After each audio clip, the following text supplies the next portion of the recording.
مصطفیٰ علیہ السلام کے بعد جو حالات پیدا کر دیے گئے تھے، ان حالات میں اہل بیت کے لیے گوشہ نشینی کے سوا کوئی چارہ نہ تھا، جس کی وجہ سے دنیا اہل بیت کے اصل احترام سے بیگانہ اور اہل بیت کے علوم یعنی علم کی جمع و کمالات سے بے خبر ہو کر رہ گئی، اور اہل بیت کو نظروں سے گرانا اور اقتدار سے الگ رکھنا اسلام کی سب سے بڑی خدمت تصور کر لیا گیا۔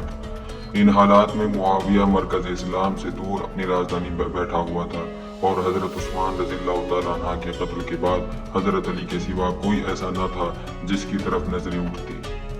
چنانچہ حضرت علی علیہ السلام نے خطبہ نمبر 95 میں ارشاد فرمایا۔ آپ حضرت علی فرماتے ہیں، اس ذات کی قسم جس کے قبضے میں میری جان ہے، یہ قوم اہل شام تم پر غالب آ کر رہے گی۔ غالب آنے کی وجہ یہ ہوگی کہ وہ اپنے ساتھی معاویہ کی طرف باطل ہونے کے باوجود تیزی سے لپکتے ہیں، اور تم میرے حق پر ہونے کے باوجود سستی کرتے ہو۔ میں نے تمہیں جہاد کے لیے ابھارا لیکن تم اپنے گھروں سے نہ نکلے۔ میں نے تمہیں اچھی باتیں سنانی چاہی مگر تم نے ایک نہ سنی، تم نے میری نصیحتیں قبول نہ کی۔ اے لوگو، کیا تم موجود ہوتے ہوئے بھی غائب رہتے ہو؟ میں ان باغیوں سے جہاد کرنے کے لیے تمہیں تیار کر رہا ہوں، تو ابھی میری بات ختم بھی نہ ہوتی کہ تم پھر ادھر چلے جاتے ہو اور میری نصیحتوں سے غافل ہو کر ایک دوسرے کے بہکاوے میں آ جاتے ہو۔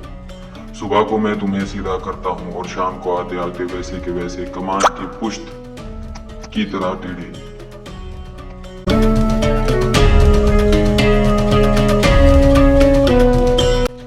حضرت علی علیہ السلام ارشاد فرماتے ہیں، اے لوگو، میں تمہیں سیدھا کرنے والا عاجز آ گیا، اور جسے سیدھا کیا جا رہا ہے وہ لا الہ ثابت ہوا۔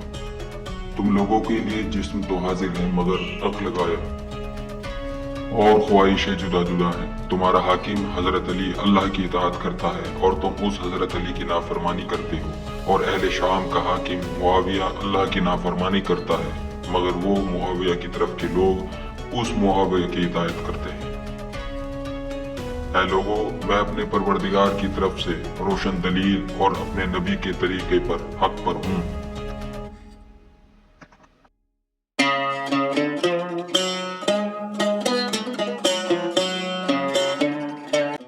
اے لوگو، اپنے نبی کے اہل بیت کو دیکھو، ان کی سیرت پر چلو اور ان کے نقش قدم کی پیروی کرو۔ اہل بیت تمہیں ہدایت سے باہر نہیں ہونے دیں گے اور نہ گمراہی و ہلاکت کی طرف لوٹ پلٹائیں گے۔ اگر اہل بیت کہیں ٹھہرے تو تم بھی ٹھہر جاؤ، اور اگر وہ اٹھے تو تم بھی اٹھ کھڑے ہو۔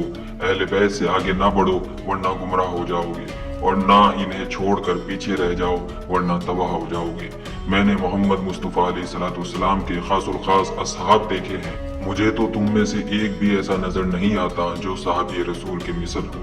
وہ رسول اللہ کے خاص الخاص صحابہ اس طرح صبح کرتے تھے کہ ان کے بال بکھرے ہوئے اور چہرے پر خاک ہوتی تھی، جبکہ رات تو وہ عبادت میں کاٹ چکے ہوتے تھے۔ جب بھی ان کے سامنے اللہ کا ذکر آ جاتا تھا تو ان کی آنکھیں برس پڑتی تھی، یہاں تک کہ ان کے گریبان بھگو دیتی تھی۔ وہ اس طرح کانپتے رہتے تھے جس طرح تیز ہوا والے دن درخت تھرتھراتے ہیں، سزا کے خوف و ثواب کی امیدوں میں۔